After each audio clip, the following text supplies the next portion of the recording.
Thank you for the kind invitation to speak today. I'm going to talk to you about opportunities for, I think, for genomic medicine in benign urology. And so we're here because the human genome was sequenced over 20 years ago. And so we know the sequence of the 3 billion nucleotides. And so the challenge for us nowadays is to sequence as many genomes as we can. Fortunately, the price of sequencing has come down with the new DNA sequencers. You can sequence an entire genome for about a couple of $100 nowadays. And there are new technologies that are being introduced. So with these millions of genomes that have been sequenced in one way or the other, there are challenges to identify those typos in the genome. There's one typo in these 3 billion nucleotides that results in a clinical condition. And so that's been increasingly done. And so because of the data sets that are available that are large, we can filter these large populations to identify variants that are really rare or unique and are likely to be predicted to be pathogenic. And from there, you can start to make clinical annotations. And I think this has been explored across many different areas, but probably not sufficiently in benign urology. So in terms of the talk, I'm going to use this framework, which is a common one, where you're talking about the allele frequency of a particular nucleotide or a particular variant in the population, from really rare to really common. And in terms of this effect size, how much of an effect do they have on a phenotype? And so when you think about the genetic architecture of disease, you can think about genetic, environmental, demographic, lifestyle factors that each push sort of the risk towards developing a disease over staying healthy. And so it's in this balance that when you're talking about rare variants, typically this is a single variant with a large effect that results in a clinical condition. These are these monogenic Mendelian diseases. The reason why these variants remain rare in the population is that they cause the disease. And as a result of this, there's a cost on fitness. And so these don't get passed down from generation to generation. And so these are typically rare for these monogenic diseases. On the other side of the spectrum, you have the common variant model, in which you have a combination of common variants, which each have a small effect on a phenotype, but in the aggregate, if they're inherited together, wind up causing disease. And this is the common variant model. The way you wind up assessing for this is doing that genome-wide association studies. The way you wind up assessing for these are typically sequencing studies where you can actually investigate these rare variants. So I'll talk about some of these in the context first in pediatric populations and for pediatric benign urology conditions. The most common ones are the congenital defects of the kidney and urinary tract, also known as CACUT, congenital anomalies of the kidney and urinary tract, which can involve the kidney, the ureter, the bladder, the urethra, and all of these it can be affected on one side or the other. There can be cystic kidneys, there can be obstructed ureters, there can be visco-uteric reflux, backflow of urine into the bladder, causing infection. And so all of these can again, like I said, can combine together, can occur together. There are many syndromes that have been described. And so these, there are many monogenic forms of disease that can cause these phenotypes, and these are usually unrecognized or under-recognized in pediatric practice. So, but also in adult practice. So here's a case of a 64-year-old with low magnesium in the blood, but on forecup was found to have a lot of cysts in her kidneys. She had infertility due to a number of genitourinary and uterine malformations. She had diabetes for 20 years, and she has a history of poor learning, but no formal psychiatric history. Right? In order to sort of investigate her, we ordered what we call a microarray, which looks at common deletions and duplications in the genome. These are deletions and duplications that are in the range of a few 100,000 to a few million base pairs. And when we investigated this, we realized that she has a deletion on chromosome 17q12. It's a 1.2 million base pair deletion, microdeletion that occurs in these patients. And this results in a syndrome called renal cyst and diabetes syndrome, or 17q12 microdeletion syndrome. It's the most commonly occurring syndrome that you could see probably in pediatric urology practice. It's due to the deletion of HNF1 beta, which is the gene transcription factor, which is in this interval that's deleted. HNF1 beta is really important for kidney development, and its deletion or intergenic mutations result in cystic cystic renal disease, but also small kidneys, solitary kidneys, but also tubulopathies resulting in hypo and hypomagnesemia. This transcription factor is also important for the development of beta cells in the pancreas, so the patients develop diabetes.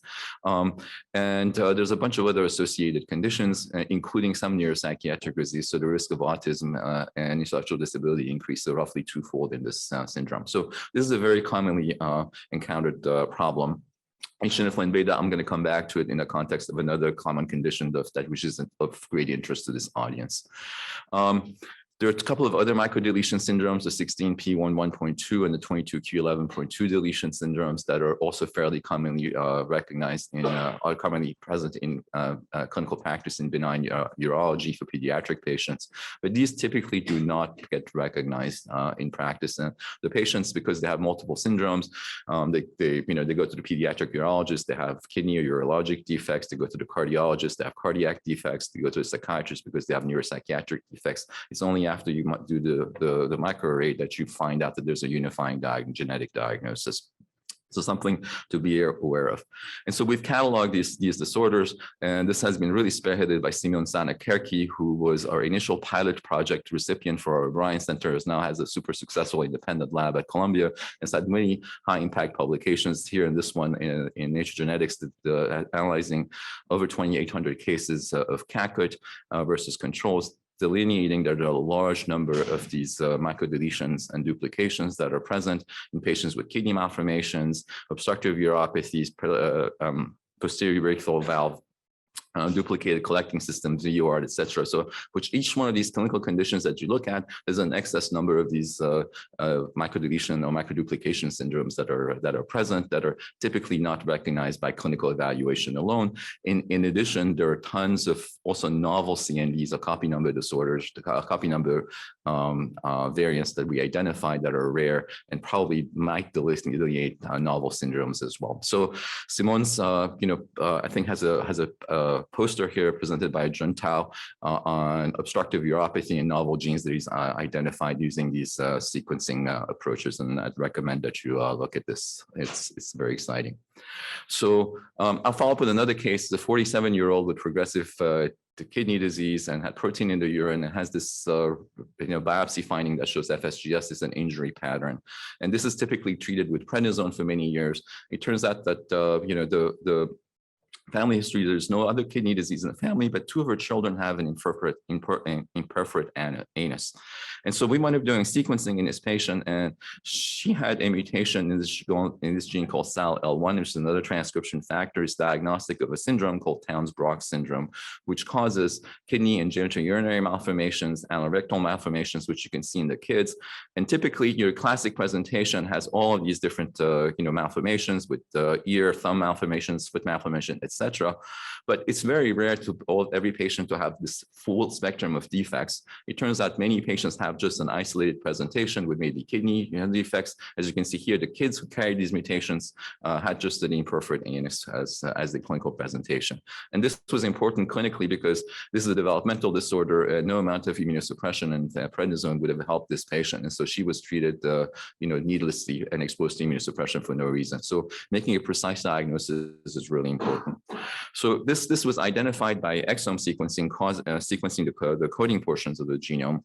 And so we've gone on to look at the sequence for a whole bunch of kids who have congenital defects in two NIDDK cohorts called CKID and RIVER, and you could see that there's roughly an 8 to 10% diagnostic rate depicted here for all these conditions: aplastic kidneys, reflux, other genitourinary conditions. So there's a real opportunity for applying precision medicine today in pediatric urology practice and make a difference in these patients' care.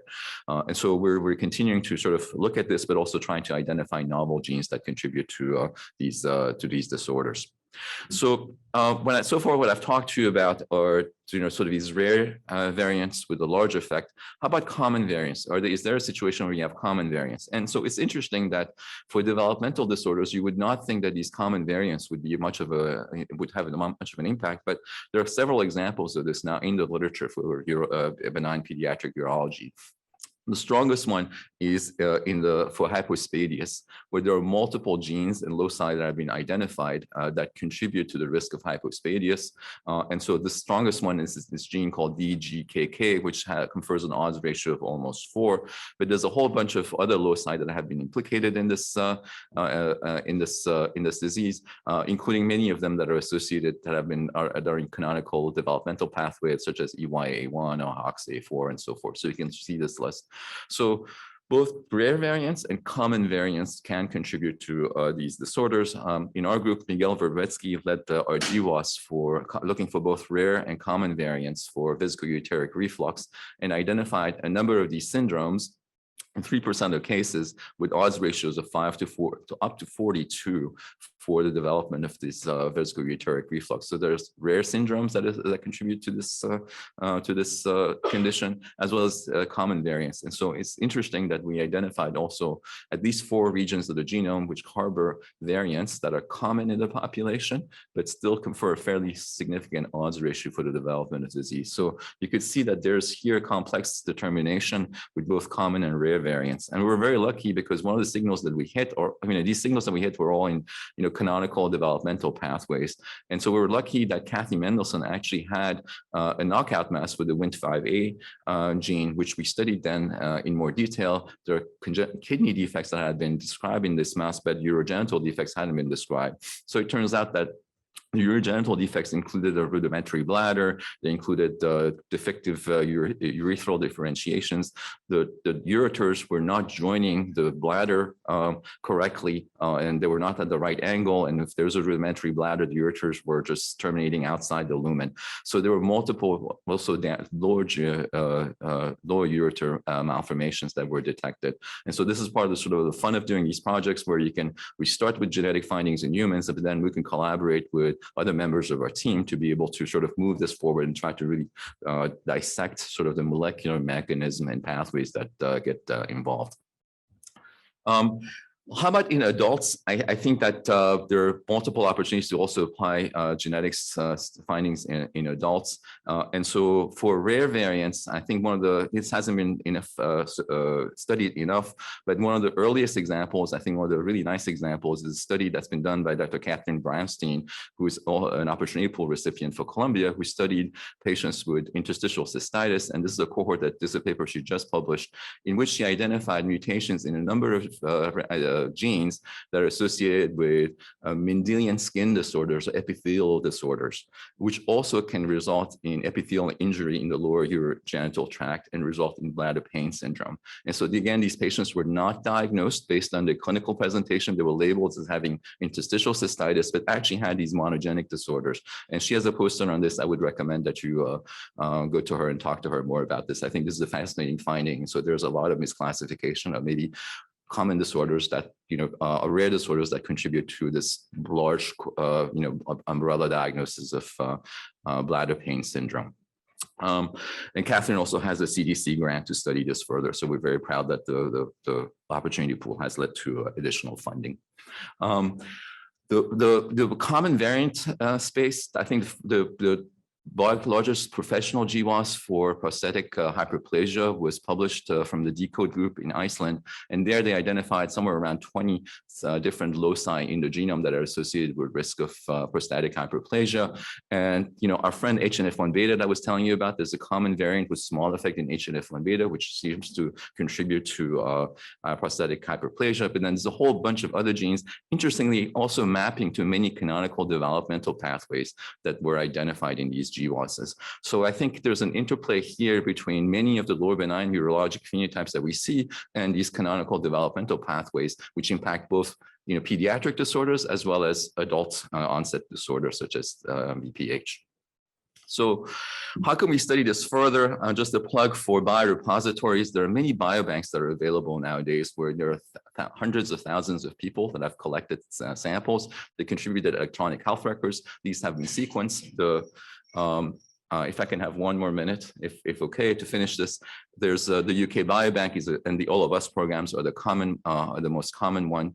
And you can now study this in these cohorts. And then because people have many different conditions, you can study many different conditions at the same time. For example, in the All of Us cohort, which is the National Precision Medicine Program, there are somewhere around, 40,000 people who have UTIs. There are 20,000 people who have BPH, and so on and so forth. So this is a real opportunity, I think, for the urology community to use these large data sets to be able to advance their clinical mission, both doing clinical research and genetics research. And I'm happy to talk to you more about it. So I'll skip the summary, I think, and thank all of our collaborators and funders, and especially the CAIRIBU network to supporting this and this wonderful meeting. Thank you.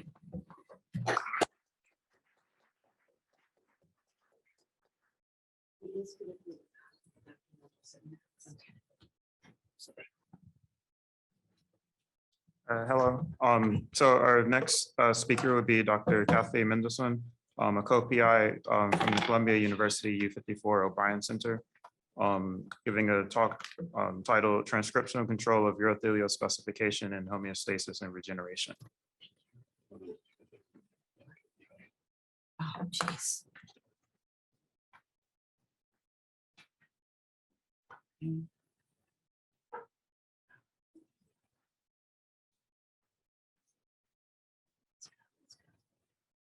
Gonna be able to see it.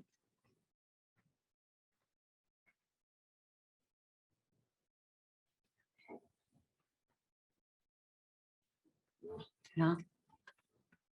It just went back there. It don't work here. Okay. Okay. Go ahead. Okay, so our next talk would be Eli Broemer, a graduate student from Michigan State University, and also the Beaumont-Oakland University P20 Center, on giving a talk titled "What 3D Reconstruction During Ex Vivo Filling Can Teach Us About Bladder Biomechanics."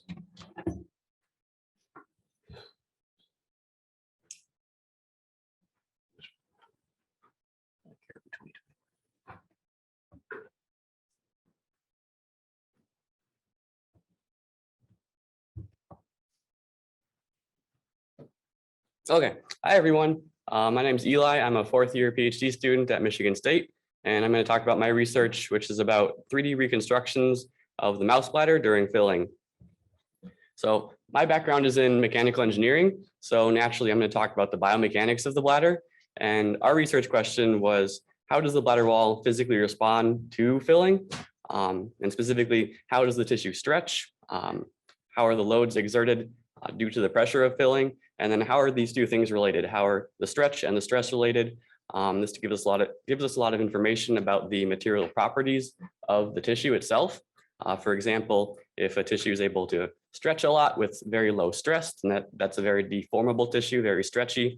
If it builds up a lot of stress when it's stretched, then that's a very stiff tissue, which often indicates pathology or fibrosis or something like that.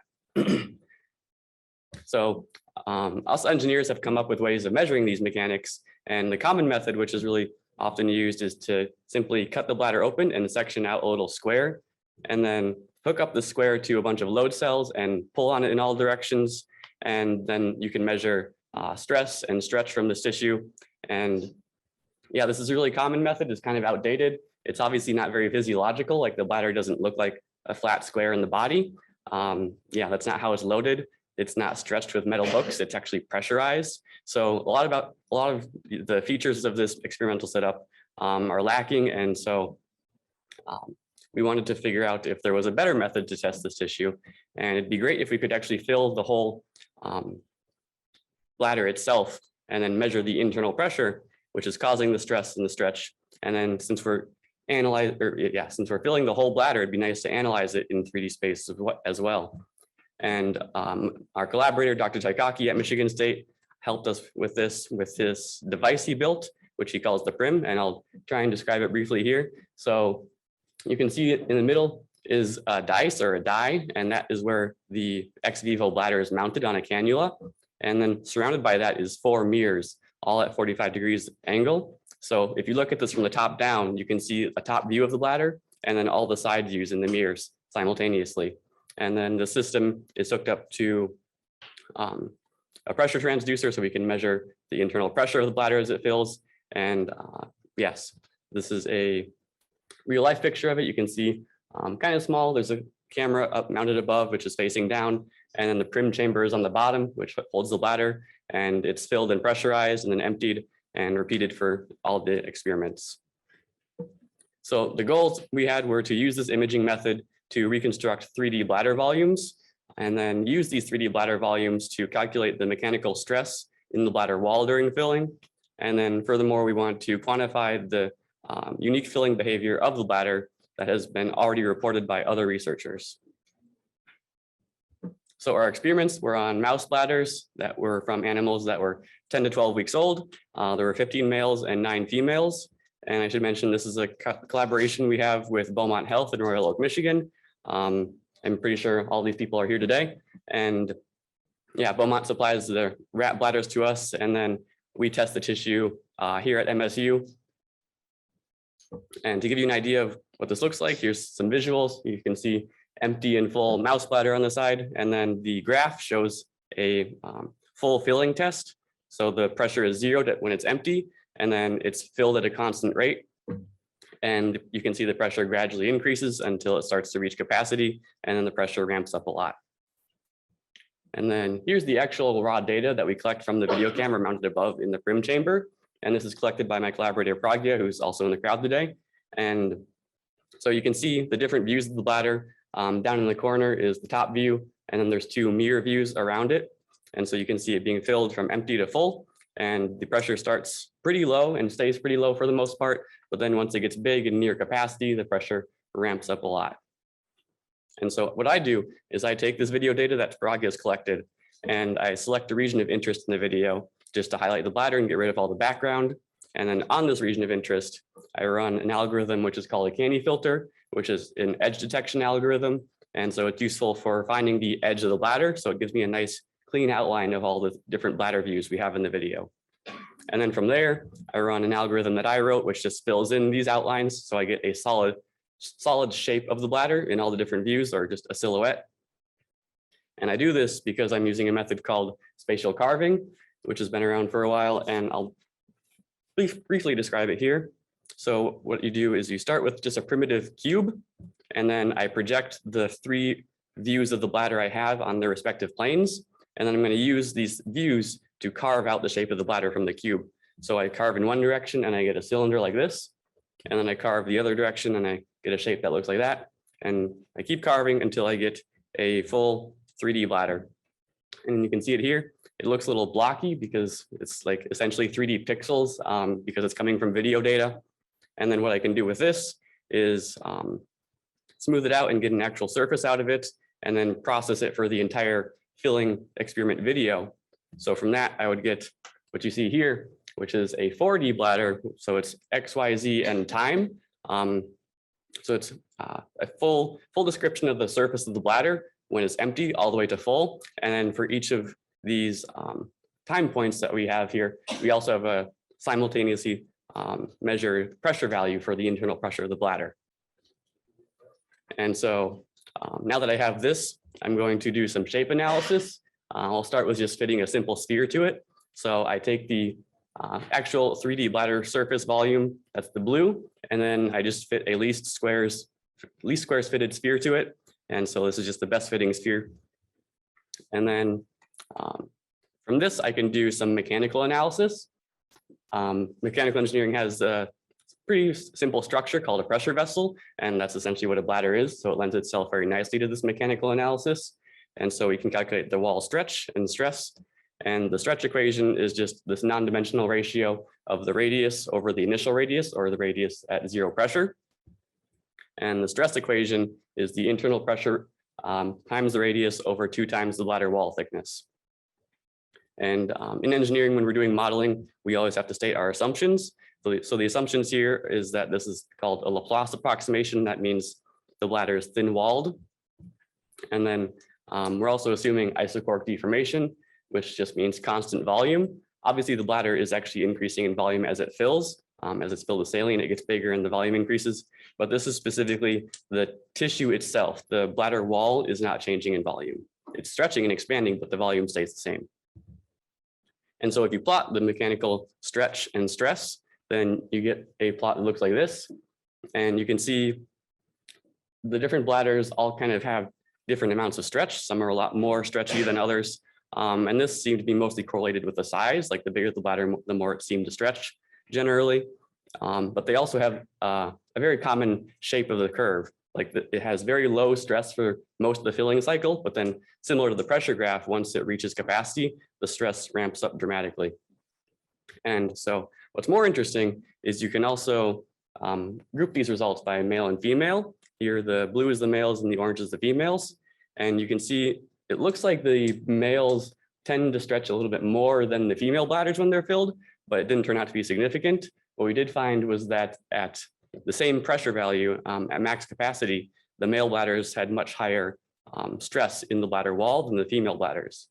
And so you could interpret this as meaning that the individual fibers in the bladder tissue are under more load in the male bladders than the female bladders. And I'm also able to quantify how well this sphere fits the actual bladder shape. And it turns out it doesn't fit very well at the beginning, like a lot of them have kind of higher errors, like up to 20 or 30. But after it starts filling, the bladder seems to approach generally a spherical shape. The error kind of goes back down to 0. And so another thing I can do is to better approximate the bladder shape, I could fit an ellipse, which gives me more freedom of different shapes that I can have with the bladder. And I'm just going to have 2 parameters for this ellipse. Ellipses can have 3 axes, but I'm just going to have 2. I'm going to describe the circular, circumferential direction. That's going to be radius r. And then I'm also going to have an eccentric radius, which is longitudinal. And you see that the ellipse is much better at approximating the actual shape of the bladder because it has more freedom of the shape it can take, and it has a much more consistent error. So the analysis I'm going to do here is how much the bladder stretches in the 2 different directions I described. There's going to be a stretch in the circumferential direction and a stretch in the longitudinal direction. And this has been studied by other researchers before. For example, here in the pig bladder, this group showed that when you stretch the bladder tissue the same amount in both directions, the longitudinal direction develops more stress, so it's stiffer in that direction. It's also been reported in rat bladders where under the same loading conditions, the circumferential direction is able to stretch a lot more. It's a lot more compliant than the longitudinal direction, which is stiffer. And then same thing in mouse bladder. Another group reported same results in the mice where under the same loading conditions, the circumferential direction is able to stretch a lot more than the longitudinal direction. So this all suggests that across different animals, the bladder behaves pretty much the same, where it stretches more circumferentially and then doesn't stretch as much in the longitudinal direction. And so this bladder is changing shape as it fills. And we have a word for this in engineering. It's called an anisotropic material behavior. And I was able to get the same results in our data, where you can see here I've plotted the stretch in the circumferential direction. That's the x-axis, and then stretch in the longitudinal direction. That's the y-axis. And so they're all pretty much skewed towards the circumferential direction. They stretch a lot more that way. So essentially the bladder gets wider as it fills. And so to conclude, we found that multiple camera angles and this novel testing device can be used to reconstruct 3D bladders. And then the 4D reconstructions can be used to show a stress stretch analysis for analyzing material properties. And also we showed, as was found before in other animals in the bladder, and it has anisotropic filling behavior, i.e. it's more deformable in the circumferential direction. Moving forward, with a further mechanical analysis on the elliptical thin wall approximation, and then on the actual shape of the bladder itself with no approximation. And we'd also like to look at material models or equations that describe and predict this anisotropic behavior. I'd like to thank my collaborators, and I'm happy to hear your questions at the end. Thank you.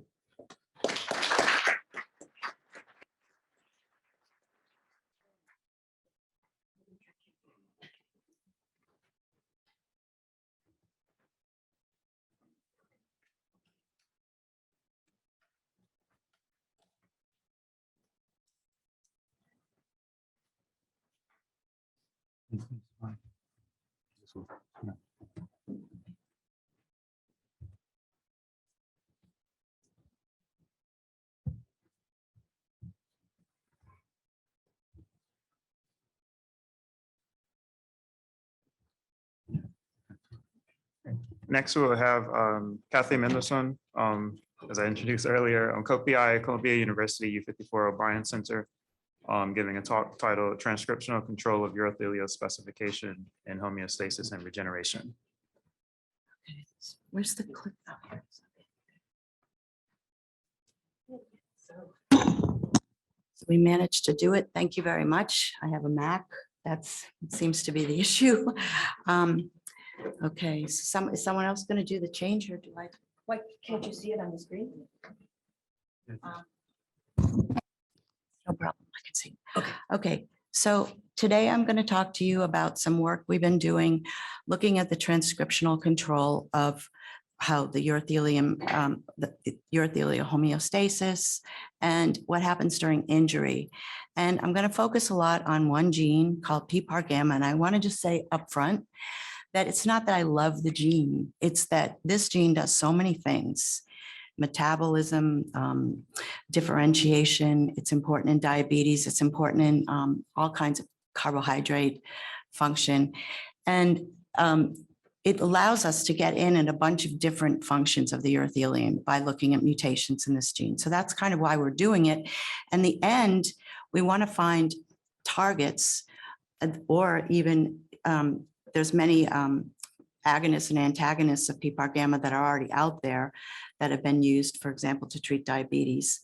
They have some side effects, but there's a lot of reagents out there. And we're looking for targets that might help us be able to correct abnormalities in the urothelium or in the bladder. So that's kind of the big picture. So just to set it up that way. So very quickly, I just wanted to show my version of the urothelium. This is the mouse urothelium. The human urothelium is very similar. It has more layers, but very similar cell types. And you can see the superficial cells here, which are the machine really, that's very important for homeostasis and also for responding to stress and injury. And you see that they're polyploid, they're binuclear, and they're alive. And what that means is that there's some mechanism that evades what would normally be P53 dependent apoptosis in a polyploid cell. So we've heard about some other features of these cells that make them very unusual. They live forever. We don't know exactly how long they live in humans, but in mice, probably years. And basically this whole epithelium really doesn't turn over. And Henry's son, who recently passed away, used to call it a brick wall. So you don't want the bricks coming out of the wall because this keeps a waterproof barrier that prevents infection. It prevents exposure of the tissue underneath for whatever's in the urine. So it's a very important barrier and it doesn't divide. That's very important to remember. So one of the things that we've been focusing on lately is this phenomenon here, and we call it basal cell activation. And wait a minute. Before I show that one, I have to show this one. So this is basically what happens during normal and abnormal urothelial differentiation, okay? And it all begins here with these basal cells that are progenitors, and they can basically replenish the urothelium, all the different cell types, in acute injury and serious injury. And so they can make the intermediate cells, which are precursors of the superficial cells, and they can make more of the other type of basal cells that's very abundant. And these are very rare. But if there's injury, these cells can undergo a transformation, and that happens in a UTI transiently. It happens basically any kind of injury you have. And what happens then is they undergo an activation state. And this also happens in the skin and in other epithelia. And when they do that, they change their expression of markers. So they start making cells that are expressing squamous skin-like markers rather than epithelial cells.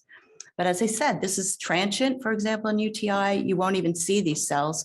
But in other disease states, you can actually have a conversion of the epithelium into a squamous epithelium that resembles skin. And it's a little bit of a barrier, but it's not going to replace the high resistance tight junctions that you have on a superficial cell and all the functions of superficial cells, because you can't have superficial cells in a squamous epithelium. So these are cells that make ATP that's important for contraction of the muscle. And they have many, many functions. So you can make this kind of provisional epithelium, but it's not a fully functional epithelium. And the biggest problem is that this kind of squamous epithelium in the bladder is a precursor. It can be a precursor to tumors. And we know that you can't make a tumor in the bladder without really injuring the basal population. So they have to become activated because they don't divide. So in addition to all the other issues with the normal functions, you can also predispose people to getting tumors by having this kind of squamous differentiation that is maintained. All right, oh, then I was going to show that. And yeah, this is just showing you how image of what that looks like. So you basically end up with these progenitors, which are very rare.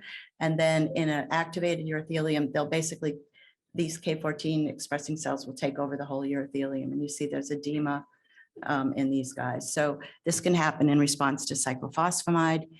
This can happen in response to mutagens as well. All right, so PPAR has sort of been the focus of how we've been getting into how the urothelium is formed, how it's maintained, how it regenerates, and what happens with tumors as well, which I won't talk too much about today, obviously. But PPAR is a transcription factor. It's a member of the nuclear receptor superfamily. So they're all characterized by these domains. And it acts in conjunction with another member of the family, binds to DNA.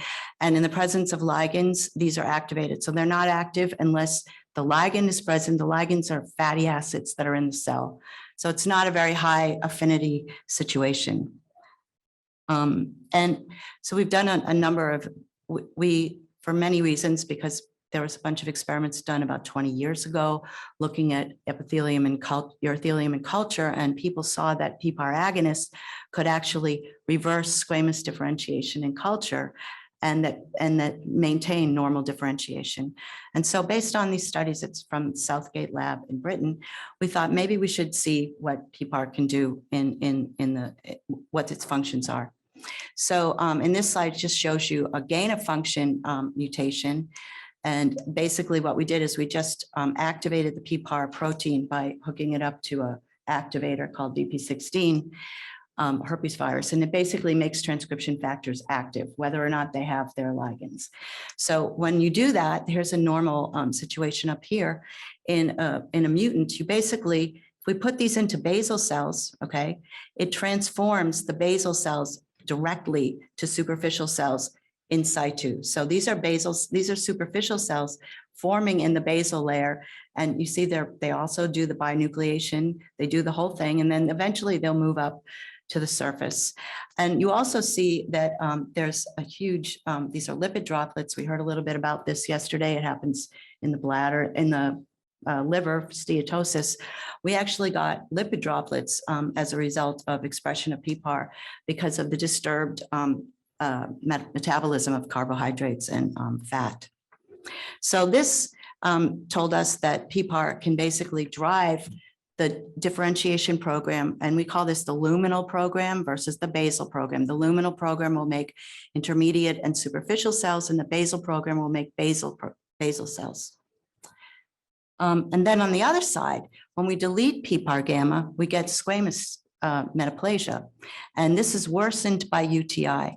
So I'll just describe the UTI experiment. If we take these mutants, the PPAR gamma knockout, and we can do this with all of these different CREs, give similar phenotypes. If we give them a UTI, they'll develop squamous differentiation, which you can see here. And what we found is that NF-kappa B, which controls the innate immune response, remains active for months and months, and actually years. And what this means is that there's a continuous infiltration of immune cells into this bladder.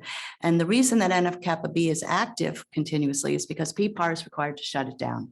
So you have some factors that will turn on the innate immune response. This is very important for turning it off. If you don't turn it off and you bombard the urothelium with immune cells and cytokines, you end up with a squamous metaplasia. And one of the important questions is to try to figure out what cytokines are doing, or chemokines, what are the immune functions that are disturbing the urothelium? We don't know that yet.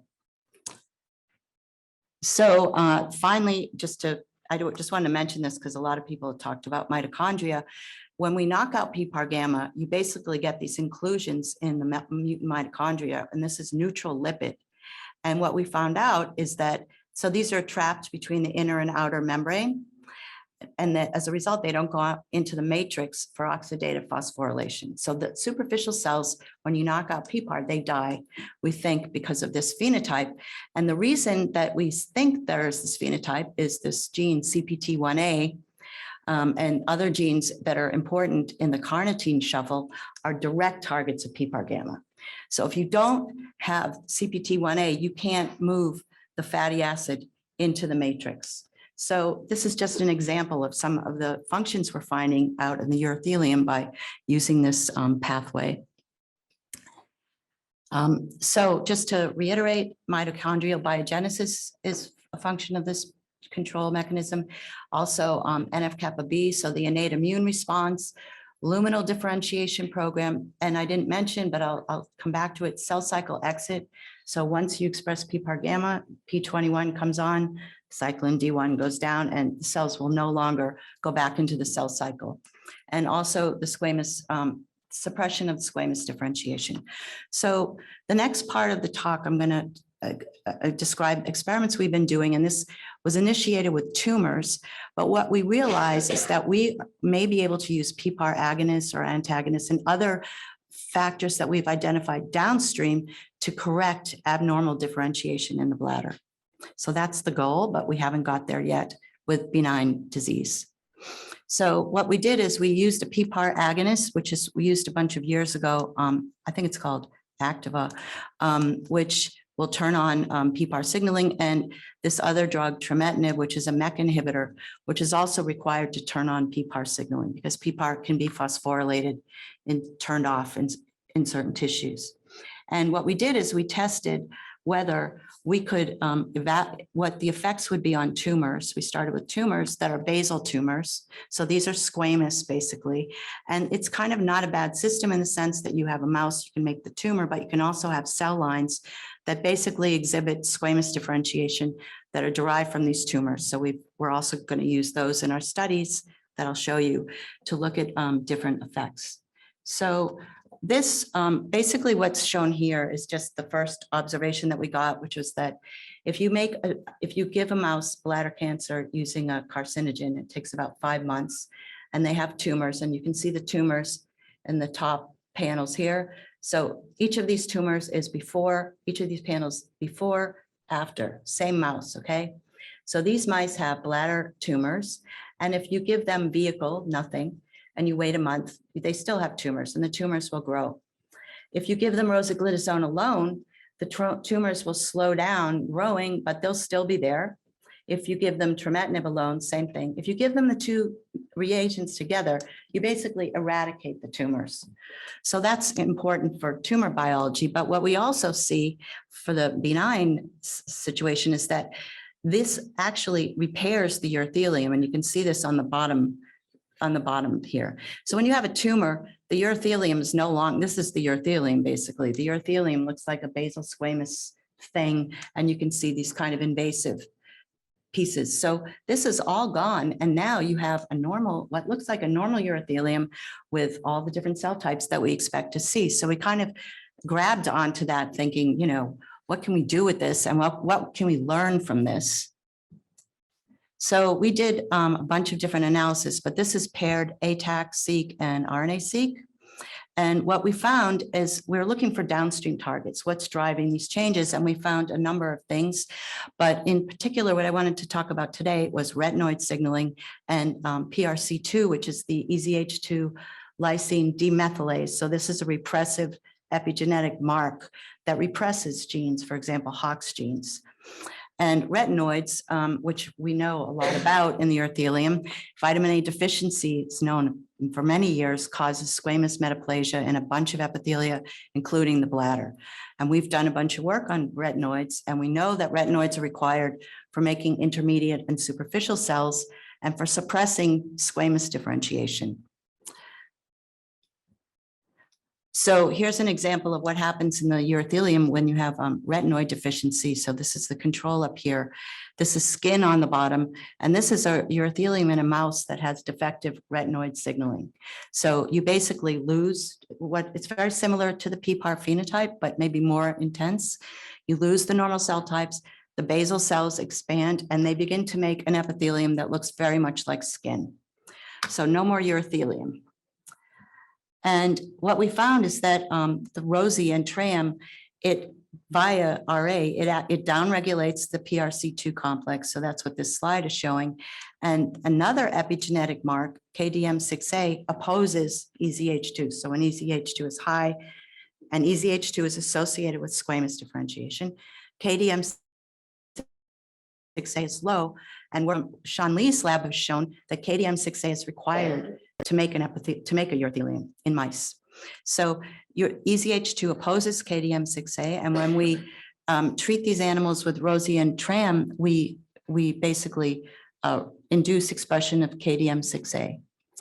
And finally, we tested these EPZs, which are inhibitors of EZH2, to see what the effects would be on both the ability of these squamous cells to make lesions, but also to grow and in a whole bladder. And what we see is that with this EZH2 inhibitor, here's before and here's after, we can suppress tumor growth to a pretty reasonable extent. And we also, importantly, restore urothelial differentiation with these treatments. So we're kind of interested in this. A lot of people have been using these reagents for different things. But here, basically what I've described is retinoids, EZH2, which has an antagonist, has an agonist and antagonist, and rosiglitazone. And we have these three reagents that have a pretty profound effect on the urothelium. And now what we want to do is test them on benign models. So we have a couple in mind, like the PPAR mutant we start with. But I was hoping people will get in touch with me if they have any ideas, anything. You know, we've tried spinal cord injury with Roz Adam, but I'd really like to hear from anybody that's interested. And just wanted to thank all these people in my lab, the students. This was pre-COVID, and all the people that are involved in the work, and my collaborators and my group. Thanks.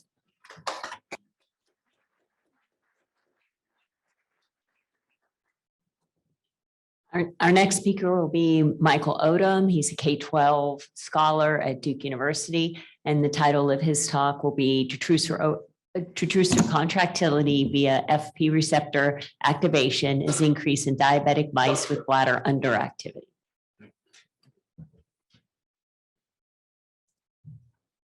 Cool. All right. Good morning, everyone. As Dr. Amos said, my name is Michael Odom. I'm a third-year postdoc and K12 scholar at Duke University, and I'm happy to be up here telling you a little bit about what we've been working on lately. So bladder dysfunction is the most common complication of diabetes. In fact, about half of all diabetic patients suffer from this. And this presents a huge clinical challenge since optimal glucose control does little to manage symptoms and there are no targeted therapies available. In order to develop these much needed therapies, we must first understand how diabetic bladder dysfunction progresses. And we know inflammation is a key causative factor. One particular source of inflammation is the NLRP3 inflammasome. This member of the innate immune system is highly expressed in bladder urothelial cells and can be activated by diabetic metabolites found in urine. Upon activation, NLRP3 causes pyroptosis, which is a form of programmed cell death. And this leads to a release of pro-inflammatory cytokines IL-1 beta and IL-18. But such pyroptosis could have detrimental impacts on bladder function, as it would permit noxious compounds in the urine to come in direct contact with the underlying lamina propria and smooth muscle. And such persistent irritation to the smooth muscle likely contributes to bladder dysfunction. So in order to investigate how diabetes and NLRP3 inflammasome impact bladder smooth muscle function, we utilize a novel genetic mouse model. We crossbred type 1 diabetic Akita mice with NLRP3 knockout mice to yield 4 distinct groups of non-diabetics and diabetics with and without the NLRP3 gene. 30 weeks, the female Akita mice demonstrate an underactive detrusor phenotype, and this is characterized by an increase in void volume and a decrease in voiding frequency. Diabetics lacking the NLRP3 gene and therefore NLRP3 mediated inflammation failed to develop this pathology and largely protected by the effects of diabetes. So for the current set of experiments, we utilized the same 4 groups of female mice at this 30-week underactive time point. And while we're investigating smooth muscle function, we specifically want to determine what NLRP3 dependent signaling pathways responsible for bladder contractility are dysregulated by diabetes. And so we began our investigation by looking at the prostaglandin signaling pathway. Prostaglandins are synthesized locally within the urothelia and detrusor and exert potent procontractile effects when they activate prostaglandin receptors on the cell membrane in an autocrine and paracrine fashion. Inflammatory diseases dysregulate the release of prostaglandins and augment their physiological effects. Therefore, we hypothesize that NLRP3 dependent inflammation as a result of diabetes also dysregulates prostaglandin signaling and contributes to bladder dysfunction. Now, most of the literature pertaining to prostaglandins in the bladder has focused on PGE2 and its effects on the EP family of receptors. But recently it's been shown that prostaglandin F2 alpha also modulates bladder contractility via the FP receptor activation. Now, this is particularly exciting for us because we've known for decades that PGE2, PGF2 alpha, as well as their respective metabolites, are upregulated in the diabetic urine, but we don't know how much of this is actually coming from the bladder itself. So we began our investigation by measuring the ex vivo release of prostaglandin E2 and prostaglandin F2 alpha from both the urothelium and detrusor. And to do this, we cut strips of bladder tissue and separated the mucosa from the detrusor. We then put each individual tissue in its own tissue bath and connected it to a force transducer on one end and a micrometer on the other. We applied a constant stretch to release the prostaglandins into the tissue bath and then measured the amount of PGE2 and PGF2 alpha released into these tissue baths using commercial ELISA kits. And the first thing we see is that prostaglandin E2 was dramatically dysregulated by diabetes. In the urothelia, we actually see almost a 2-fold increase in PGE2 release, but yet in the detrusor, we see a substantially more profound decrease in prostaglandin E2. In our knockout mice, we didn't see any difference in PGE2 release between the non-diabetic and diabetic animals. However, when we looked at PGF2 alpha release, we actually see that release of this compound is not dysregulated by either diabetes in the presence or absence of NLRP3. And while release is important, the big question is, how does this impact bladder contractility? So to determine this, we did a series of classical myograph experiments. We cut strips of bladder tissue and left them intact and performed a series of concentration response curves to both PGE2 and PGF2 alpha. And it's important to note that PGE2 is an EP receptor agonist, while PGF2 alpha has a higher affinity for the FP receptor populations. And even though we did see this dramatic dysregulation of PGE2 release, we didn't see any changes in contractility to PGE2. In our non-diabetics and diabetics with NLRP3 on the left, we see there's no difference. And likewise on the right, in our knockout models, we also see the same trend. But surprisingly, we didn't see any dysregulated PGF2 alpha release, but in these underactive diabetic bladders, we actually see an increased contractility to PGF2 alpha. And this contractility was absent in the mice lacking NLRP3. We didn't see any differences between our non-diabetic and diabetic animals. But we wanted to take a step further and determine if this increase in contractility was truly mediated by FP receptor activation. So we incubated the same tissues in a partial FP receptor agonist, or excuse me, partial FP receptor antagonist. In this case, we use AL8810. And when we did that and repeated the concentration response curve, we see that the increase in contractility is no longer evident. So this does indicate that this increase in contractility is in fact due to FP receptor activation. And so there's a couple of summary points so far. We know that diabetes does dysregulate PGE2 release, but not PGF2 alpha. However, contractility to PGE2 is not impacted. via this contractility to PGF2 alpha via FP receptor activation is dramatically increased. And this is due in part to NLRP3 mediated inflammation, which dysregulates prostaglandin signaling pathways. But one particularly interesting possibility from this work is that we see FP receptor agonists may be effective therapeutics for underactive diabetic bladder dysfunction.